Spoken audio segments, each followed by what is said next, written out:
પ્રિય વૈષ્ણવો, કૃપા એ માત્ર ભાવુક શબ્દ નથી. એ તો પરમાત્માનો પરાક્રમરૂપ ધર્મ છે, જે જન્મ મરણથી પર છે.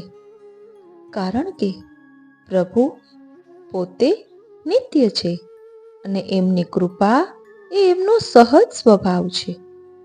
જેમ સૂર્યપ્રકાશ આપ્યા વિના રહી નથી શકતો, એટલે કે સૂર્યપ્રકાશ વિના સૂર્યની કલ્પના ન થઈ શકે, તેવી જ રીતે કૃપા વિના ભગવાનને કલ્પી શકાય નહીં.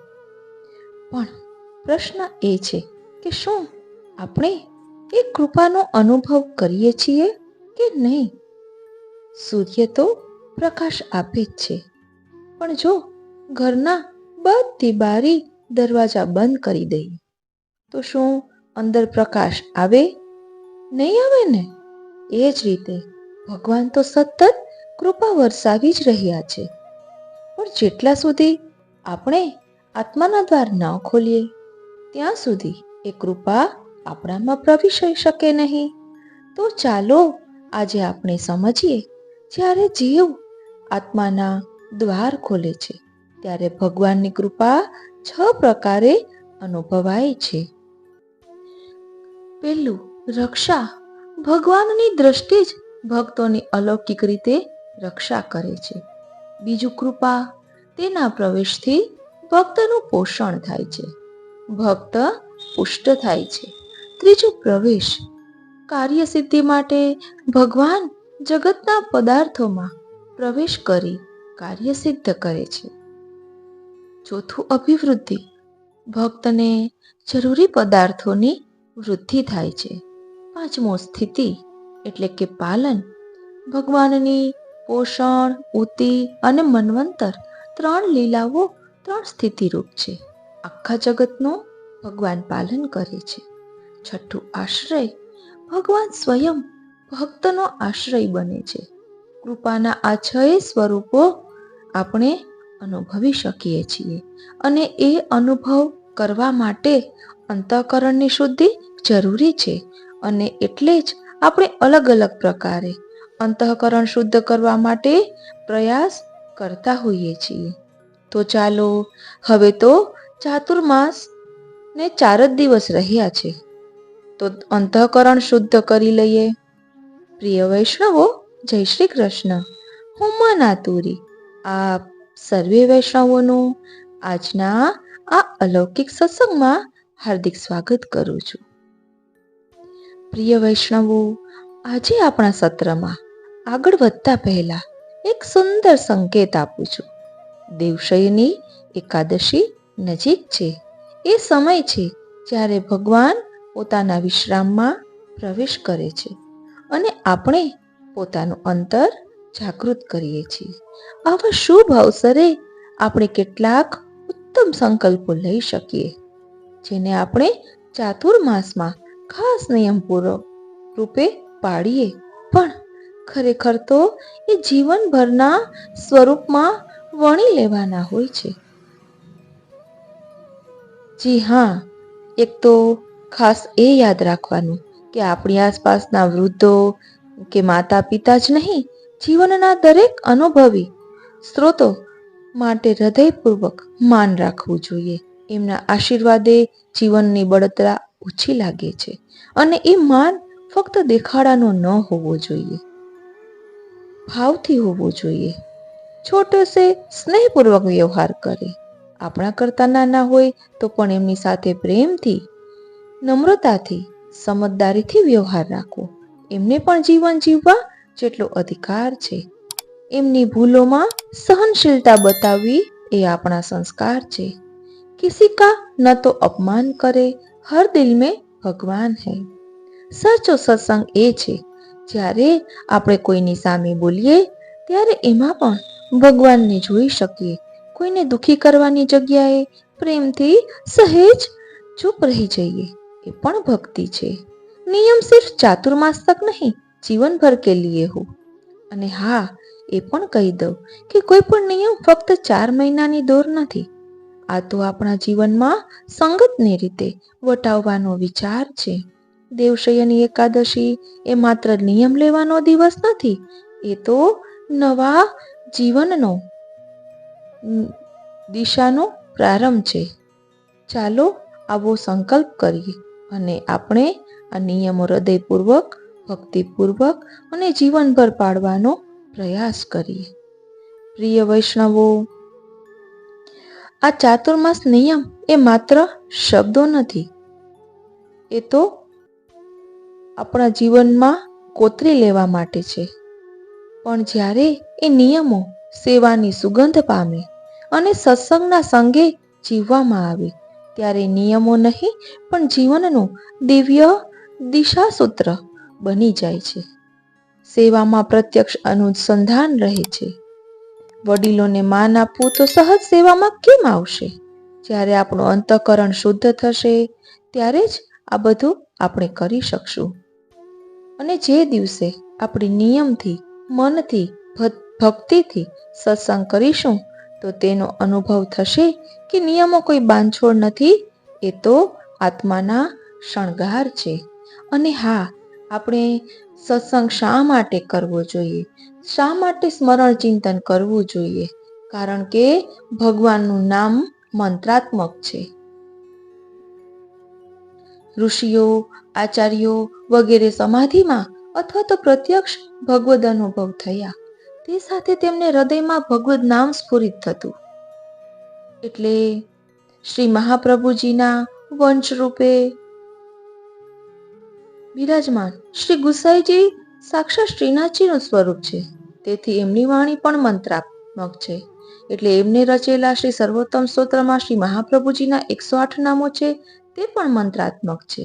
અને શ્રી ગુસાઈજીનું નામ રત્નાખ્ય સ્તોત્ર છે, તેના માટે પણ નિત્ય જપ પાઠની આજ્ઞા કરવામાં આવી છે. એટલે ભગવદ નામ એ યજ્ઞાત્મક છે. ભગવાન શ્રી કૃષ્ણે શ્રીમદ ભગવદ્ ગીતામાં આજ્ઞા કરી કે યજ્ઞોમાં હું જપ યજ્ઞ છું. એટલે ભગવદ નામ, રટણ, જપ આ બધું યજ્ઞાત્મક છે, એક પ્રકારનો યજ્ઞ છે. યજ્ઞમાં મંત્ર ઉચ્ચાર સાથે આહુતિઓ અપાય છે. અગ્નિ ભગવત સન્મુખ છે, તેથી યજ્ઞને ભગવદ રૂપ કહ્યું છે. યજ્ઞ અનેક પ્રકારના છે. વૈદિક અને સ્માર્ત યજ્ઞો ઉપરાંત જ્ઞાન યજ્ઞ, દાન યજ્ઞ પણ છે. સર્વમાં શ્રેષ્ઠ જપ યજ્ઞ કહેવાયું. જપ યજ્ઞમાં ભગવદ નામાત્મક મંત્રના જપ દ્વારા અગ્નિ સ્વરૂપ ભગવાનને ભક્ત પોતાના ભગવત ભાવની આહુતિઓ અંગીકાર કરાવે છે. ભગવાને નારદજીને આજ્ઞા કરી કે નારદ, હું વ્રત, તપ, યજ્ઞ વગેરેથી મળતો નથી. મારા ભક્તો જ્યાં મારા ગુણગાન ગાય છે, ત્યાં હું વસું છું.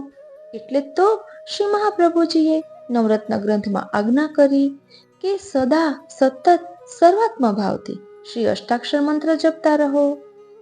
શ્રી ગુસાઈજીની આજ્ઞાથી એક વૈષ્ણવે દંડવતી શિલા સામે બેસી 6 મહિના સતત અષ્ટાક્ષર મંત્ર અને પછી 6 મહિના સતત પંચાક્ષર મંત્ર જપતા એમને ભગવદ લીલાના સાક્ષાત દર્શન થયા હતા.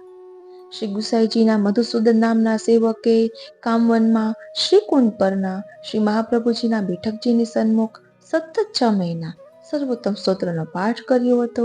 ફળ સ્વરૂપ એમને શ્રી મહાપ્રભુજીએ દર્શન આપ્યા હતા. એટલે આપણે આ બધું શા માટે કરીએ છીએ? ભગવદ નામનું આવું અલૌકિક સ્વરૂપ અને આવું અલૌકિક સામર્થ્ય છે. એટલે આપણે આ ચાતુર્માસમાં અંતઃકરણ વધુ શુદ્ધ કરવા માટે પ્રભુના ગુણગાન લઈ રહ્યા છીએ. તો ચાલો એક પુસ્તકમાંથી સંકલન લીધું છે કે આ ચાતુર્માસમાં શા નિયમ લઈ શકાય, તો તેમાં પ્રવેશ કરીએ. બોલો શ્રી વલ્લભાધીશ કી જય. પ્રિય વૈષ્ણવો, આ ચાતુર્માસના નિયમો માત્ર પાળવા માટે નથી, પણ પોતાના અંદરના પ્રભુને અનુભવ કરવા માટે છે. આજે આપણે જે નિયમ લઈએ એ જીવનમાં પ્રભુની વસાહત માટે ભક્તિથી સંકલ્પ કરીએ કે જેના કારણે પ્રભુની કૃપાનો અનુભવ કરી શકીએ. વાલા વૈષ્ણવો, જય શ્રી કૃષ્ણ. આપ સર્વેને દેવશયની એકાદશીની ખૂબ ખૂબ મંગલ વધાય. આજથી ચાતુર્માસના નિયમો ઘણા લેતા હોય છે, તો ચાતુર્માસમાં આ નિયમોનું પાલન કરશો તો 100% આપના જીવનને સુંદર દિશા પ્રાપ્ત થશે. તો ચાલો એ કયા નિયમો છે તેનું થોડુંક ભાવ દર્શન કરીએ. એક વૈષ્ણવે પ્રશ્ન કર્યો कि यह चातुर्मास में क्या क्या मिले, क्या क्या नियम का पालन करे, मार्गदर्शन चाहिए. तो तेनो जवाब आप्यो कि सबसे पहले तो हमारे यह सभी दिन एक सरीखे होने ही चाहिए. એટલે ફક્ત ચાતુર્માસ પૂરતું નથી, આજીવન આ બધા નિયમોનું પાલન કરવાનું છે. પછી આગળ કહે છે કે લેકિન અપના મન હૈ वो अधिक मास, चातुर्मास, श्रावण मास में ज्यादा धार्मिक बन जाता है. क्यों? कोई बात नहीं, ऐसे ही धीरे धीरे अच्छे विचारधारा से चलो, कभी न कभी सब दिन एक ही सरीखे हो जाएंगे. क्यों? नियम लेकर पालन करना है. એટલે અહીં ધ્યાન આપજો. આ તો ઘણા વૈષ્ણવો આગ્રહ રાખે છે કે ચાતુર્માસમાં કંઈક નિયમ લેવો જોઈએ, એટલે આપણે પણ તે રીતે સત્સંગ કરી રહ્યા છીએ. પરંતુ અહીં જે બધા નિયમો બતાવ્યા છે તે જો આજીવન આચરણમાં લેવામાં આવે તો આપને દરેક કાર્યમાં એટલી સુંદર સફળતા પ્રાપ્ત થશે કે આપને એમ થશે કે આટલા વખત પહેલા મેં આવું બધું ધ્યાન કેમ ન આપ્યું. આ કોઈ લાલચ આપવાની વાત નથી, પરંતુ આપણું જીવન એટલું સુંદર હોય, આપણામાં એટલું ધૈર્ય હોય, મહાપ્રભુજીના ચરણારવિંદનો દ્રઢ આશ્રય હોય તો બધી કૃપાનો અનુભવ આપણે કરી શકીએ. તો ચાલો અહીં થોડાક નિયમો વિશે સમજીએ. चातुर्मास के नियम लेने से पहले मन को एकदम स्वच्छ कर देना चाहिए. એટલે કોઈ પ્રત્યે દ્વેષ ભાવ રાખવાનો નથી. हमारे लिए कोई भी कुछ भी गलत बोल दे तो भी मन में उनके लिए राग द्वेष और ईर्षा रखे बिना खुश रहना चाहिए. એટલે આ બધું આપણે આજીવન આચરણમાં લઈએ તો આપણું જીવન કેટલું સુંદર બની શકે એ આપણે વિચારી શકીએ છીએ. श्री ठाकुर जी मेरे हैं, फिर दूसरों का क्या लेना देना. श्री ठाकुर जी सबके हृदय में विराजमान है, ऐसे ही भाव रख के सबके ऊपर खुश रहेंगे. હવે અહીં નિયમો દર્શાવે છે, એટલે આપણા દ્રષ્ટિમાં આપણે એ જ દ્રષ્ટિ રાખવાની કે બધાના હૃદયમાં ઠાકોરજી બિરાજે છે. તો આપણે કોઈનું અપમાન ન કરીએ, કોઈને દુઃખ લાગે એવું ન બોલીએ, કોઈ ઉપર ગુસ્સો ન કરીએ. આ બધું આપણે ધ્યાન રાખીએ. એટલે ઠાકોરજીને સીમિત નથી કરી દેવાના કે આપણી માથે જે બિરાજે, જે સ્વરૂપ બિરાજે એ જ ઠાકોરજી છે, એ તો છે જ, પરંતુ બધાના હૃદયમાં પણ એ પરમાત્મા अंतरात्मा बिराजे छे. तो चालो हवे नियमों समझिए. हम नित्य अपने सेव्य स्वरूप के चरण स्पर्श करेंगे. आप कहो कि अमे तो दररोज चरण स्पर्श करीए छीए, परंतु અહીં ચરણ સ્પર્શ કરવાનું કહીને તેનો અનુભવ પણ કરવાનો છે કે આ એ ચરણારવિંદ છે કે જેને મહાવનની શક્ત્રાણી ઉપર કેવી કૃપા કરી હતી. તેવી રીતે ચરણારવિંદનો, ચરણ ચિહ્નોનો મહાત્મ્ય યાદ કરીને પ્રભુ આ ચરણારવિંદે ક્યાં પધાર્યા હતા એ લીલાઓનું અનુસંધાન કરીને ચરણ સ્પર્શ કરવાના છે. એટલે ફક્ત બાહ્ય દ્રષ્ટિએ ચરણ સ્પર્શ નથી કરવાના, અંતરાત્મામાં પણ તેનો અનુભવ કરવાનો છે. પછી આગળ કહે છે કે હમ પૂરે દિન મેં કુછ ભી છોટી મોટી સેવા શ્રી ઠાકોરજી કી કરેંગે. એટલે ઠાકોરજીની કંઈ પણ નાની મોટી સેવા કરીશું એવો નિયમ પણ લઈ શકાય. તો ઘણા વૈષ્ણવો એમ કહે છે કે અમારે માથે તો ઠાકોરજી બિરાજતા નથી, અમારે પુષ્ટિ સેવા બિરાજતી નથી. તો આપણા ઘરના જે બધા સભ્યો છે એ વૈષ્ણવો છે, એ તો આપણે દ્રષ્ટિ રાખી શકીએ ને, અને એના અંતરાત્મામાં આપણા પુષ્ટિ પુરુષોત્તમ બિરાજે છે. તો આપણે એને પ્રસન્ન કરીશું, તેનું ધ્યાન રાખીશું, તો પરોક્ષ સ્વરૂપે પુષ્ટિ પુરુષોત્તમ પણ ખૂબ જ પ્રસન્ન થશે. આ રીતે ઠાકોરજીની સેવા ન બની શકતી હોય તો વૈષ્ણવોની ટેલ કરીને પણ પ્રભુને પ્રસન્ન કરી શકાય. કારણ કે 84-252 વાર્તામાં ઘણી જગ્યાએ એમ આવે છે કે આપણાથી સેવા નહીં બને તો આપ વૈષ્ણવની ટેલ કરો, એવી પણ આજ્ઞા હોય છે. માટે સૌપ્રથમ ઘરના સભ્યોને વૈષ્ણવ ગણવાની શરૂઆત કરીએ અને તેનું અપમાન ન કરીએ. આપણે વૈષ્ણવની સેવાની વાત આવે તો આપણે બહાર દૂર દૂર જવાનું વિચારીએ કે અમે ચંપારણ જશું ત્યારે વૈષ્ણવોની સેવા કરશું, નાથદ્વારા જશું ત્યારે વૈષ્ણવોની સેવા કરશું, હવેલીએ જશું ત્યારે વૈષ્ણવોની સેવા કરશું. પહેલા ઘરથી શરૂઆત કરીએ. આપણા ઘરમાં જે બધા સભ્યો છે એ વૈષ્ણવો છે એ દ્રષ્ટિ કેળવીએ. પછી આગળ કહે છે કે हम कोई भी एक सामग्री श्री ठाकुर जी के लिए अवश्य बनाएंगे, हम हमारे द्रव्य से ही लाड लड़ाएंगे। सेवा के समय पर हम किसी के प्रति क्रोध नहीं करेंगे या रखेंगे, हो गया तो स्नान करेंगे।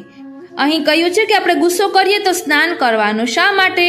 તો કહે છે કે ક્રોધ એ ચાંડાલનું સ્વરૂપ છે, માટે વચનામૃતમાં પણ ક્રોધ કરીએ તો સ્નાન કરવાની આજ્ઞા કરી છે. તો વાલા વૈષ્ણવો, આપણે આખા દિવસમાં 5 વખત ક્રોધ કરતા હોય તો શું આપણે 5 વખત સ્નાન કરીએ છીએ? તો એ આપણે સમજવાનું છે કે ક્રોધ આપણા માટે કેટલું ખરાબ છે. અને એમ પણ મેં સાંભળ્યું છે કે આપણે આપણા સ્વભાવનું બટન કોઈ બીજાના હાથમાં શા માટે આપીએ? કે કોઈ ધારે કે આને ગુસ્સો કરાવવો છે એટલે ગુસ્સાનું બટન દબાવ્યું એટલે આપણે ગુસ્સે થઈએ. એવું જરા પણ નહીં કરવાનું. કોઈ કંઈ પણ કહે આપણે એટલા શાંતિથી ધૈર્યથી સાંભળીએ કે સામેવાળાને એમ જ થાય કે હવે આને કાંઈ ન કહેવાય. એ વસ્તુનું આપણે ધ્યાન રાખવાનું. એટલે ગમે તે સારી શરૂઆત કરવી હોય તો પહેલા આપણાથી શરૂઆત કરવી જોઈએ. પછી કહે છે કે મંદિર में दर्शन करने जाए तो वहां पर वृथा बात नहीं, लेकिन श्री ठाकुर जी के श्रृंगार और स्वरूप का दर्शन करके हृदय में उतारेंगे. એટલે આપણે હવેલીએ દર્શન કરવા જતા હોઈએ તો બીજાની પંચાયત કરવા કરતા ઠાકોરજીના લીલા ચિંતનનું અનુસંધાન કરવું, દર્શન કરવા, અને દર્શન કરતી વખતે નેત્રો બંધ ન કરી દેવા. નેત્રો દ્વારા પ્રભુના સ્વરૂપનું પાન કરવાનું હોય છે. પછી આગળ કહે છે કે હમ કોઈ भी एक वैष्णव को श्री ठाकुर जी पीछे प्रसाद यानी भोजन अवश्य लिवाएंगे. વાલા વૈષ્ણવો, આપણામાં હિન્દુ સનાતન ધર્મમાં પ્રથા છે જ, બધા વૈષ્ણવો કરતા જ હોય છે કે આપણે ગૌગરાશ કાઢીએ છીએ. કોઈ ગરીબ આવે તો તેને પણ આપણે આપણી યથાશક્તિ આપીએ છીએ. આપણી ઘરે કોઈ વૈષ્ણવ આવે તો પણ હરિરાય મહાપ્રભુજીએ કહ્યું છે કે આસન જલ વાણી મધુર યથાશક્તિ સો અન્ન, ઘર આવે વૈષ્ણવ જબ હી દીજે 4 રતન, આસન જલવાણી મધુર યથાશક્તિ સો અન્ન. પછી અહીં કહે છે કે गौगरास निकाल कर या गाय को खिलाकर ही भोजन करेंगे. हो सके तो हम चातुर्मास तक बाहर का खान पान नहीं करेंगे. पूरे दिन में हो सके इतना टाइम श्री ठाकुर जी के लिए ही निकालेंगे. श्री ठाकुर जी के लिए हमारे हाथ से ही फूल की माला जी सिद्ध करेंगे. नित्य एक कीर्तन श्री ठाकुर जी सन्मुख करेंगे. वाला वैष्णवो, આટલું તો આપણે કરી શકીએ કે એક કીર્તન ઠાકોરજીની સન્મુખ ગાઈએ, ઠાકોરજીને પણ આનંદ આવે. અહીં કહે છે કે हम हमारे श्री सेव्य स्वरूप के पास कुछ भी प्रार्थना नहीं करेंगे, वे जो भी करेंगे वो अच्छा ही होगा. વાલા વૈષ્ણવો, આ વાત ઉપર ખૂબ જ ધ્યાન આપવાનું છે. ઘણા વૈષ્ણવો એટલે નિયમ લેતા હોય છે કે જો હું આ ચાતુર્માસમાં નિયમ લઈશ તો મારી આ ઈચ્છા પૂરી થશે.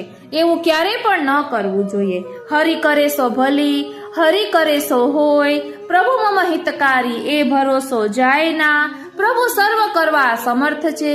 એ બધું આપણે યાદ રાખવાનું છે. અને આપણે કેવું બનવાનું છે? તો કૃષ્ણ નામ જબતે શ્રવણ સુન્યોરી આલી, ભૂલેરી ભવન હો તો બાવરી ભઈ. એટલે પ્રભુના નામમાં એવું બાવરું બની જવાનું છે કે બીજું આજુબાજુ શું થઈ રહ્યું છે તેનો કંઈ જ ખ્યાલ ન રહે. પ્રભુને બાવરા ભક્તો ખૂબ જ ગમે છે. આપણે તો દાસ છીએ, તો આપણે પ્રભુના કયામાં રહીએ તો પ્રભુને કેટલો આનંદ આવે. માટે પ્રભુ પાસે ક્યારે પણ માગવું નહીં. કારણ કે આપણને બાળકને ભૂખ લાગે ત્યારે બાળક મા પાસે માગતું નથી. જ્યારે બોલી શકતું નથી ત્યારે માને કુદરતી જ ખ્યાલ હોય છે કે હવે મારું બાળક ભૂખ્યું છે. એટલે આપણે જે કંઈ જોતું હોય તે પ્રભુને ખબર જ છે. આપણે માગીને પ્રભુ પર અવિશ્વાસ કરીએ છીએ. અરે શ્રીનાથજી, માટે પ્રભુ પાસે ક્યારે કંઈ પણ માગવું નહીં. પછી કહે છે કે श्री ठाकुर जी के नित्य एक कीर्तन करेंगे, हम हमारे सेव्य स्वरूप के पास कुछ भी प्रार्थना नहीं करेंगे, वे जो भी करेंगे वो अच्छा ही होगा. यदि कोई भी संजोगवशात सेवा में नहीं पहुंच रहे हो तो जप पाठ का क्रम रखना. अपने यहाँ के महानुभावों के वचनामृत सुनने का क्रम रखो. એટલે વાલા વૈષ્ણવો, આપણાથી કંઈ નથી બનતું, સેવા સ્મરણ નથી બનતા, તો મોબાઈલ છે તો વલ્લભકુલના બાળકોના વચનામૃત સાંભળવાનો આગ્રહ રાખો. આપને મન જ થઈ રહ્યું છે કે ચાતુર્માસમાં નિયમ લેવો છે, જેમ કે શ્રીનાથજી ચરિત્રામૃત શ્રવણ કરવું છે, તો વ્રજરાજ કુમારજીના કેટલા સુંદર શ્રીનાથજી ચરિત્રામૃતના વચનામૃત છે એ શ્રવણ કરી શકાય. વલ્લભાખ્યાનનો નિયમ લેવો છે તો યદુનાથજીના કેટલા સુંદર વચનામૃત છે એ શ્રવણ કરી શકાય. 41 પદનો નિયમ લેવો છે તો કાલિંદી બેટીજીના કેટલા સુંદર વચનામૃત છે એ લઈ શકાય. નિત્ય લીલાનો તમે નિયમ લો છો તો નિત્ય લીલાના વચનામૃત અભિષેક કુમારજી પોરબંદર વાળા એમના કેટલા સુંદર વચનામૃત છે. આપને જે જોઈએ તે બધું મોબાઈલમાં મળે છે. ભલે ને બેસીને કરવાનો સમય નથી તો ચાલુ કરી દો મોબાઈલ અને કામ કરતા રહો અને કાન ત્યાં રાખો, એક ચિત્તે સાંભળો તો પણ કઈ વાંધો ન આવે. કારણ કે બધાને એક સરખું હોતું નથી. વાલા વૈષ્ણવો, મારે તો એવું છે કે જો હું બેસીને પાઠ કરું કે હું મનમાં પાઠ કરું તો મને નીંદર આવે, મૂંગે મૂંગે હું કાંઈ પણ કરું તો ઊંઘ આવે. એટલે બધાને એવું નથી હોતું અને તેના કરતા હું કાંઈ પણ મોબાઈલમાં ચાલુ કરીને ઘરનું કામ કરું તો કામ પણ વધુ થાય અને ચિત્ત પણ તેમાં પરોવાયેલું રહે. અને બેસીને પાઠ કરું તો પાઠ તો કરું, શબ્દો તો મુખમાંથી નીકળે પરંતુ ચિત્ત ક્યાંનું ક્યાં દોડી જાય. એટલે આપણને શું અનુકૂળ આવે છે તે રીતે આપણે કરવાનું હોય છે. નિયમ તો આપણે જે દર્શાવતા હોય તે દર્શાવીએ, પરંતુ આપણને શું અનુકૂળ આવે છે અને આપણે કઈ કેટેગરીમાં છીએ એ વિચારીને કંઈ પણ કરવું જોઈએ. આ બધું તો નિત્ય જ કરવાનું હોય છે, પરંતુ ઘણા વૈષ્ણવો એમ કહેતા હોય છે કે નિયમ લઈએ તો થાય છે.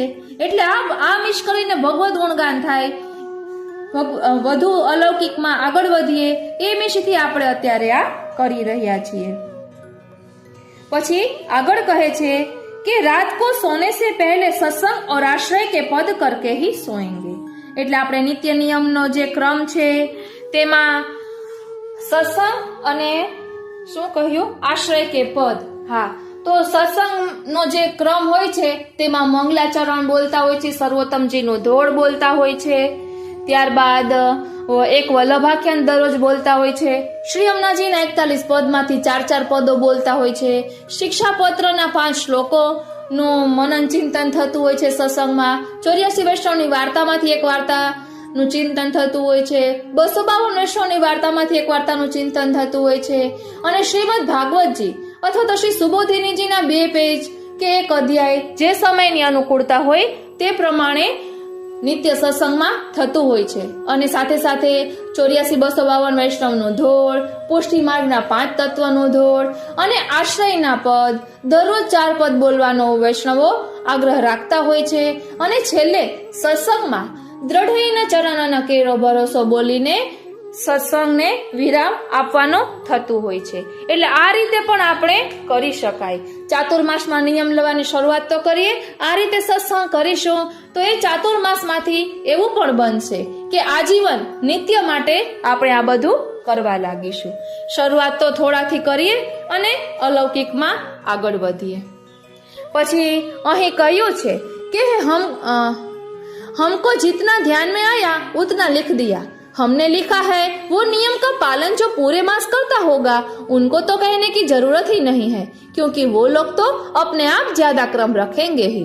ऊपर लिखे हुए नियम में से जो निभा सके वो ईमानदारी से निभाना चाहिए.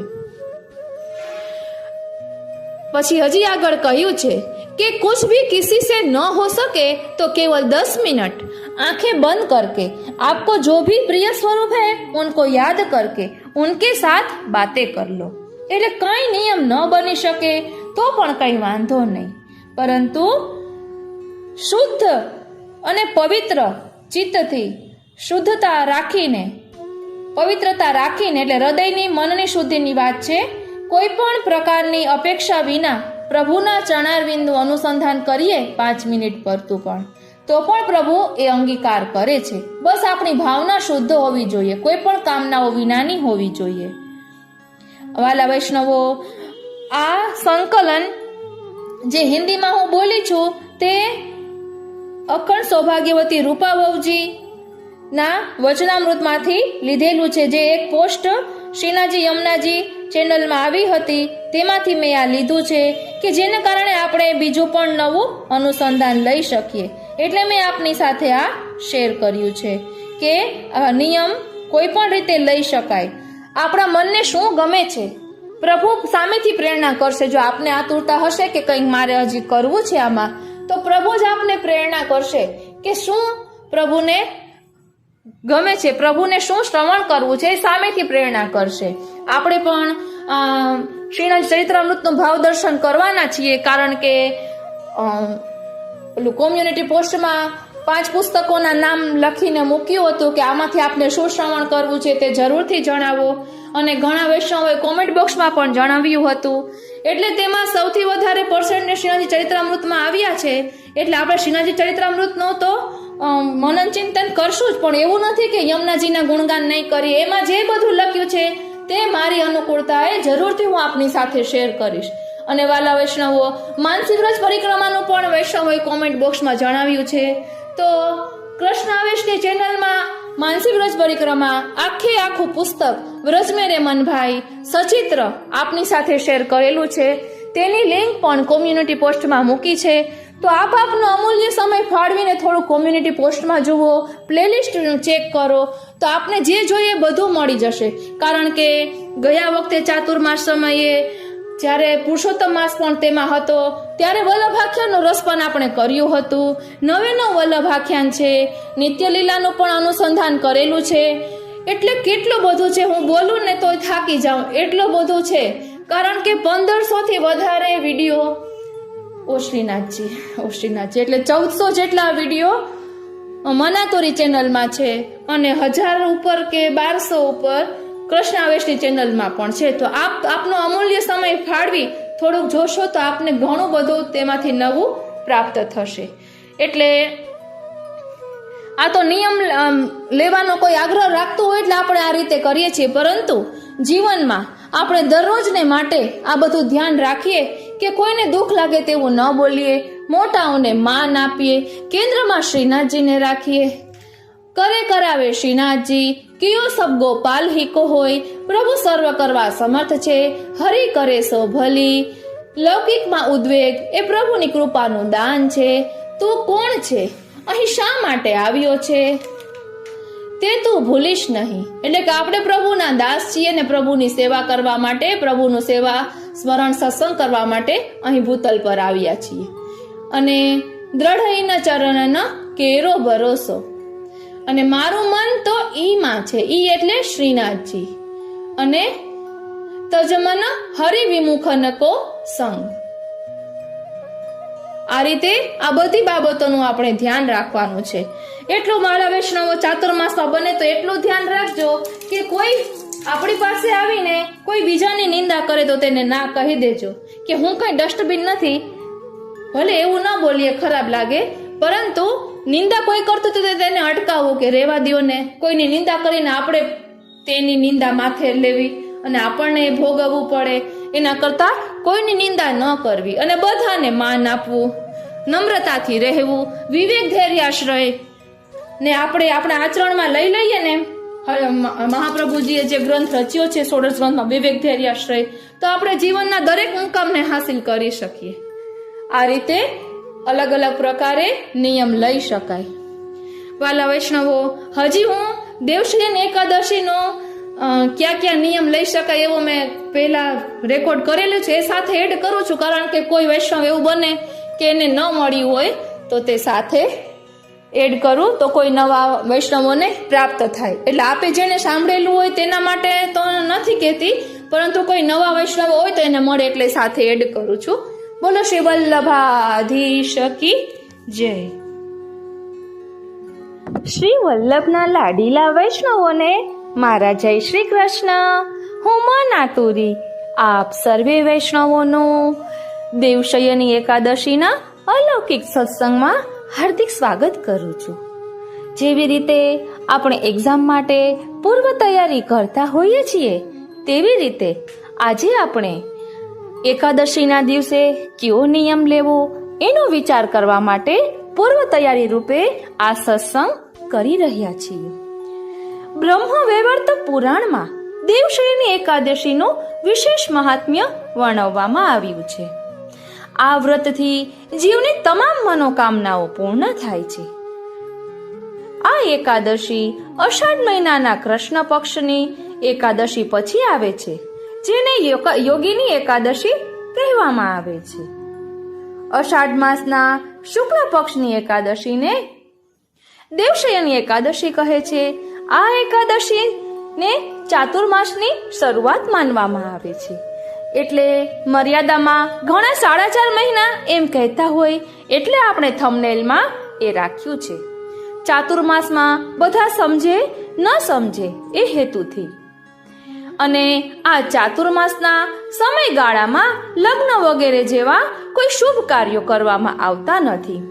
એવું માનવામાં આવે છે કે આ દિવસથી ભગવાન શ્રી હરિ, ભગવાન વિષ્ણુ ક્ષીરસાગરમાં પોઢી જાય છે અને પછી 4 મહિના પછી તેમને જગાડવામાં આવે છે, જેને દેવોત્થાની એકાદશી કહેવાય છે.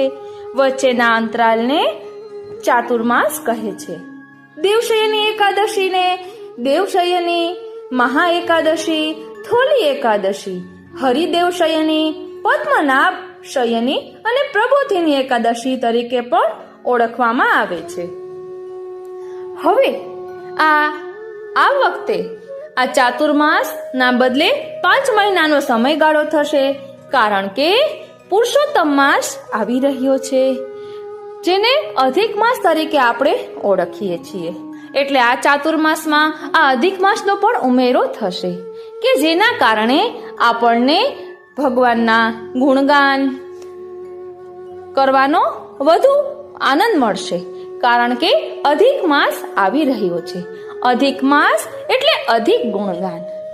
હવે આપણે થોડીક ચર્ચા કરીએ કે નિયમ શું લેવો જોઈએ.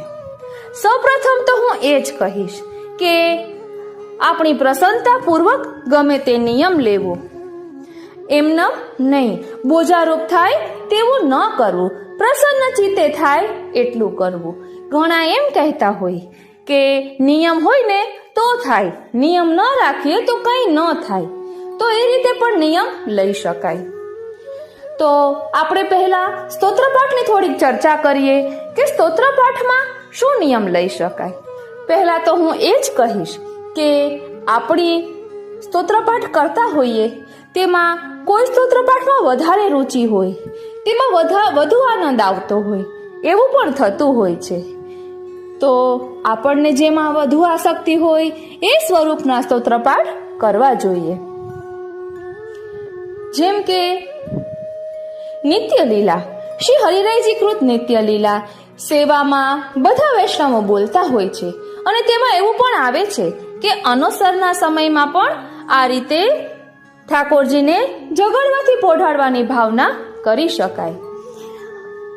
એક વૈષ્ણવના મુખે મેં સાંભળ્યું હતું કે તેનો દર વર્ષેનો નિયમ, આ દેવશયની એકાદશી આવવાની હોય ને ત્યારે વહુજીને વિનંતી કરે કે આપ આજ્ઞા કરો કે હું આ વખતે કયો નિયમ લઉં, કારણ કે ઘણા વૈષ્ણવો નિયમ લેતા હોય છે.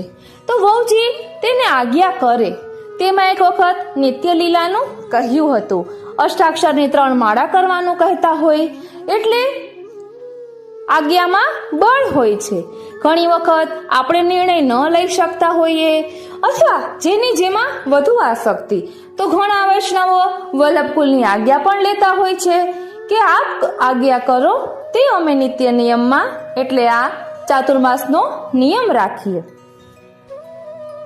તો શ્રી હરિરાયજી કૃત નિત્ય લીલાનું દરરોજ ચિંતન કરી શકાય. તેવી જ રીતે હરિરાયજીના વહુજીએ ચિંતનનો ધોળ લખ્યું છે.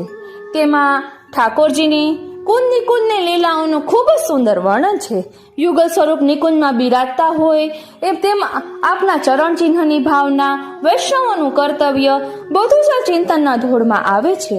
101 કડીનો આ ધોળ છે, પણ એટલું સુંદર છે કે આપણને એમ થાય કે આવો સુંદર ભાવ. તો આપણી જેમાં આસક્તિ હોય એ રીતે પાઠ કરી શકાય. હું તો આપને થોડાક નામ કહું છું કે આપણને ખ્યાલ આવે કે શું કરી શકાય, બાકી આપણી જેમાં રુચિ હોય તે રીતે કરવાનું.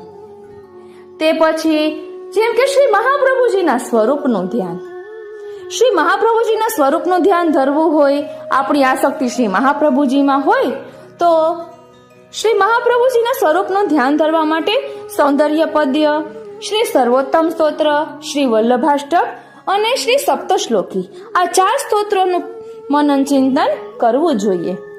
અને આપણે પાઠ ભલે એક જ કરીએ, પણ એકદમ શાંતિપૂર્વક મૂળ પાઠ એટલે સંસ્કૃત શ્લોક અને ભાવાર્થ સહિત કરવો અને અર્થના અનુસંધાન પૂર્વક કરવું. કારણ કે વલ્લભપુરના બાળકો પણ કહેતા હોય છે કે અર્થના અનુસંધાન સાથે પાઠ કરીએ ને તો તે આપણને હૃદયારૂઢ થાય. અને 16 ગ્રંથ માટે કનૈયાશાળ શક્તિનું ઉદાહરણ આપણે જાણીએ જ છીએ કે શ્રી મહાપ્રભુજીએ પુષ્ટિમાર્ગના બધા જ ગ્રંથો એમની માથે પધરાવ્યા હતા. એટલે શ્રી મહાપ્રભુજીના સ્વરૂપનું ધ્યાન ધરવાનો પણ નિયમ લઈ શકાય. તેવી જ રીતે શ્રી ગુસાઈજીમાં આસક્તિ હોય તો શ્રી ગુસાઈજીના સ્વરૂપનું ધ્યાન ધરી શકાય. તો આપણને એમ થાય કે શ્રી ગુસાઈજીના સ્વરૂપનું ધ્યાન કઈ રીતે ધરવું? તો શ્રી ગુસાઈજીના પંચમલાલજી શ્રી રઘુનાથજીએ શ્રી નામરત્નાખ્ય સ્તોત્રનું વર્ણન કર્યું છે. તેમાં શ્રી ગુસાઈજીના સ્વરૂપનું વર્ણન છે અને સાથે સાથે વિઠ્ઠલેશ સ્તુતિ પણ છે. તે પણ શ્રી રઘુનાથજીએ જ રચેલી છે. એટલે આ રીતે શ્રી ગુસાઈજીમાં આસક્તિ હોય તો આ શ્રી ગુસાઈજીના સ્વરૂપનું ધ્યાન ધરી શકાય. અને મેં આપને પહેલા કહ્યું તેમ કે અષ્ટાક્ષરની 3 માળા કે પંચાક્ષરની માળા કરવાનો પણ નિયમ લેતા હોય છે. પંચાક્ષરની માળા અપ્રસવા જ કરવી જોઈએ, તે આપણે બધા જ જાણીએ છીએ.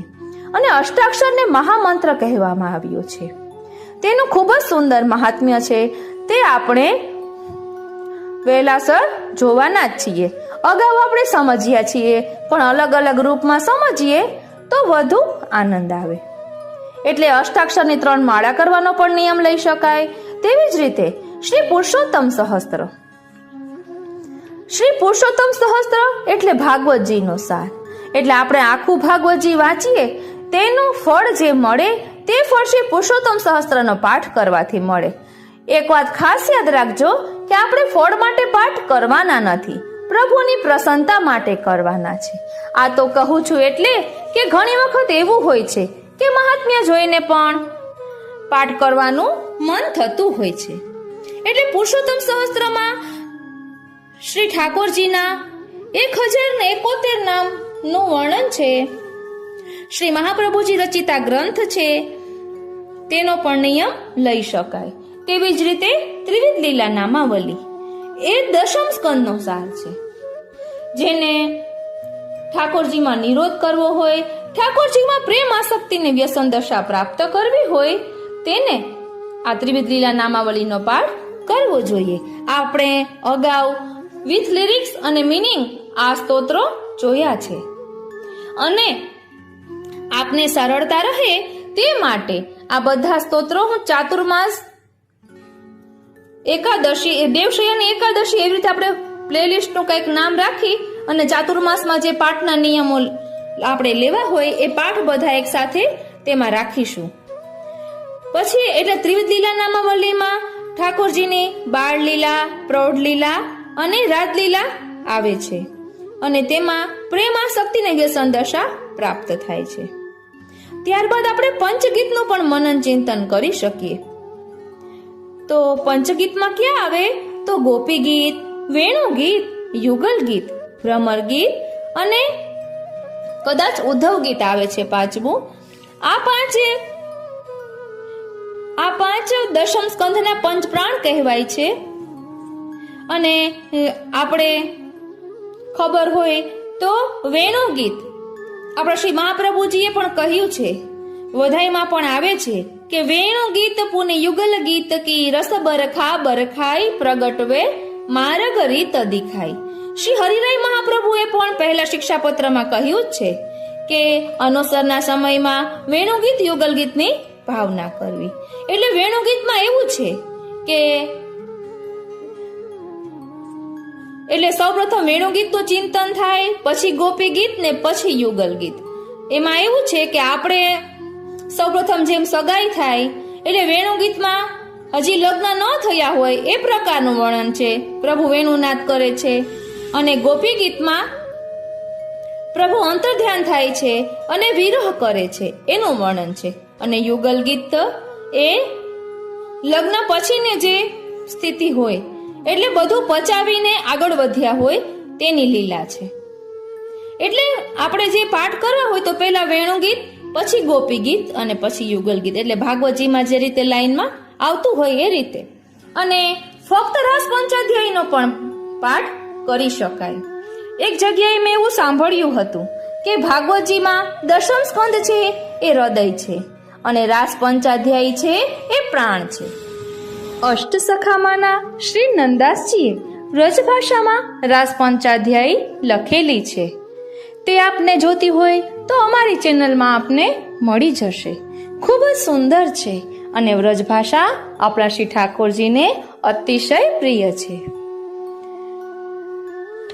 અને ત્યારબાદ આપણે શ્રી યમુનાજીના સ્વરૂપનું ધ્યાન ધરવું હોય, શ્રી યમુનાજીમાં વધુ આસક્તિ હોય તો શ્રી યમુનાષ્ટક, યમુનાષ્ટપદી અને યમુના વિજ્ઞપ્તિનું આપણે ધ્યાન ધરીએ એટલે શ્રી યમુનાજીના સ્વરૂપનું ધ્યાન સુંદર રીતે ધરી શકીએ. આ રીતે પણ કરી શકાય. અને આપણને એમ હોય કે બસ મારે નિષ્કામ ભાવે સ્તોત્ર પાઠ કરવા છે, આ ચાતુર્માસમાં નિયમ લેવો છે, બસ મારા ભાવની વૃદ્ધિ થાય. તો ભાવની વૃદ્ધિ થાય તેના માટે શ્રી સ્વામીની સ્તુતિ ચતુષ્ટય સ્તોત્રનો પાઠ પણ કરી શકાય. શ્રી સ્વામીની સ્તુતિ ચતુષ્ટયમાં 4 સ્તોત્રો છે. તેમાં શ્રી રાધાજીની સ્તુતિ છે. આપણા પુષ્ટિ માર્ગમાં શ્રી રાધાજીને શ્રી સ્વામિનીજી કહેવાય છે અને આ 4 સ્તોત્રોની રચના શ્રી ગુસાઈજીએ કરેલી છે ચંદ્રાવલીજીના ભાવથી. ખૂબ જ સુંદર આ સ્તોત્ર છે. કાલિંદી બેટીજીના વચનામૃતમાં મેં સાંભળ્યું હતું. સૌપ્રથમ આ સ્તોત્ર વિશે આપને અમારી ચેનલમાં મળી જશે. ત્યારબાદ આપણે દરરોજ શ્રી ગિરિરાજની માનસી પરિક્રમા પણ કરી શકીએ. મેં એક વખત આપને કહ્યું હતું કે એક વૈષ્ણવ છે, મારા મામાજી છે, એમનો દરરોજનો નિયમ કે સવારે અને સાંજે શ્રી ગિરિરાજની માનસી કરે, એમનો રોજનો નિયમ. એટલે ગિરિરાજની પરિક્રમામાં જે બધા સ્થળો આવે તેનું ચિંતન કરે અને સાથે સાથે ત્યાં થયેલી લીલાનું પણ ચિંતન કરે.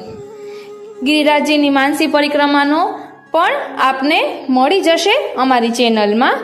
આપણે જે નહીં હોય તે કરશું પણ ખરી. અને શ્રી મહાપ્રભુજીએ દશમ સ્કંધાર્થ અનુક્રમણિકા લખી છે તે પણ આપણે જાણીએ છીએ. સુરદાસજી, પરમાનંદદાસજી બંનેને ફલિત થયેલી છે અને સાક્ષાત લીલાનો અનુભવ એમને થયો હતો. એટલે થોડીક આપને હિન્ટ આપી કે આપણી જેમાં વધુ રુચિ હોય એ રીતે પાઠનો નિયમ લઈ શકાય. આમ તો હું તો એકેય નિયમ નથી લેતી, પરંતુ જેની જેમાં જેવી આસક્તિ.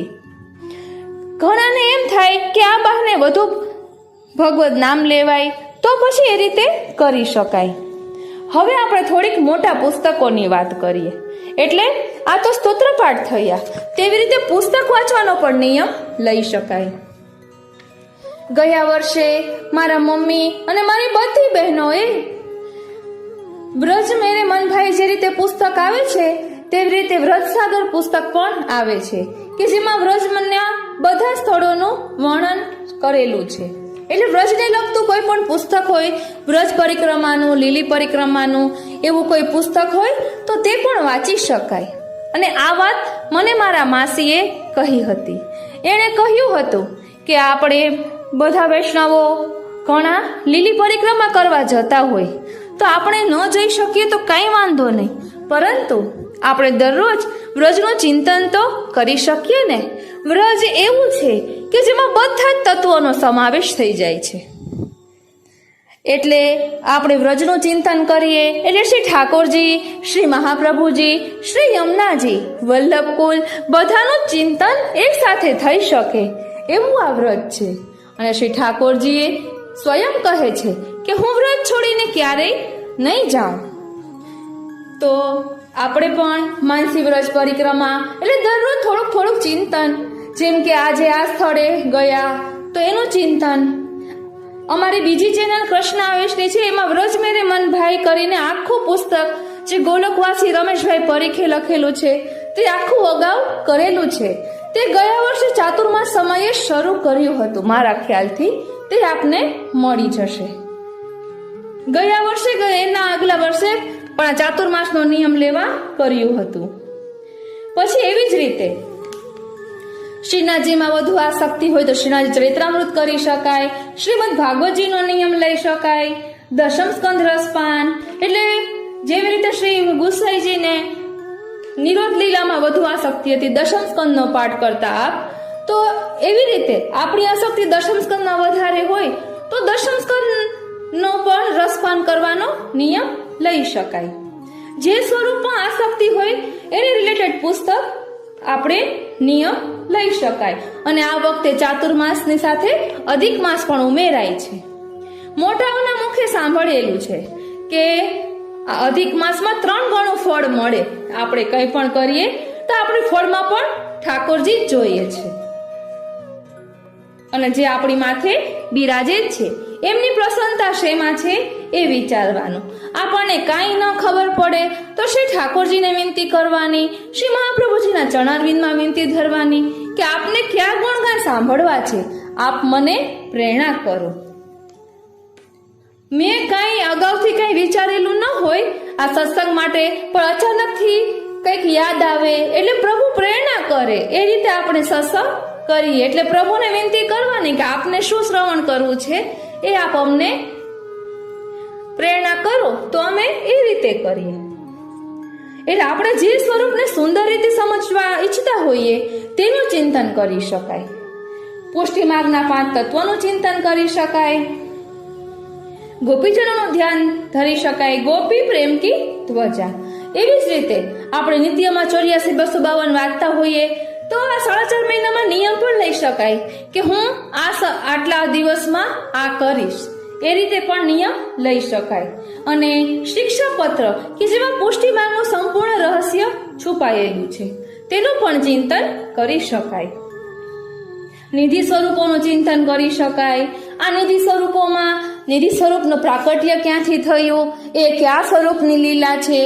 પછી આ નિધિ સ્વરૂપોમાં જેમ કે કહ્યું હોય કે આટલામાં સ્કંધની આટલામાં અધ્યાય તેની લીલાનું આ સ્વરૂપ છે, તો ભાગવતજી ખોલીને એ લીલાનું સ્વરૂપ કરી શકાય.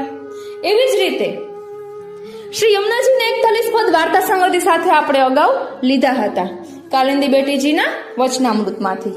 તો મારા ખ્યાલથી મારી દીકરીએ ગયા વર્ષે એવો નિયમ લીધો હતો કે આ 41 પદની વાર્તા સંગતિ સાથે હું કરીશ. એટલે એવો પણ નિયમ લઈ શકાય. એટલે કંઈક આપણે નવા રૂપમાં કરીએ ને તો વધુ આનંદ આવે. આપણે કેમ કહીએ કે ઠાકોરજીને અલગ અલગ સામગ્રી ધરાવીએ તો વધુ આનંદ આવે, તો સ્તુતિમાં પણ આપણે નવીનતા લઈ આવીએ તો ઠાકોરજીને પણ વધુ આનંદ આવે. ઠાકોરજીની પ્રસન્નતા વિચારવાની. એવી રીતે મધુરાષ્ટક પણ વાર્તા સંગતિ કાલિંદી બેટીજીના વચનામૃતમાંથી આપણે લીધેલું છે, તો તેનું પણ અનુસંધાન કરી શકાય.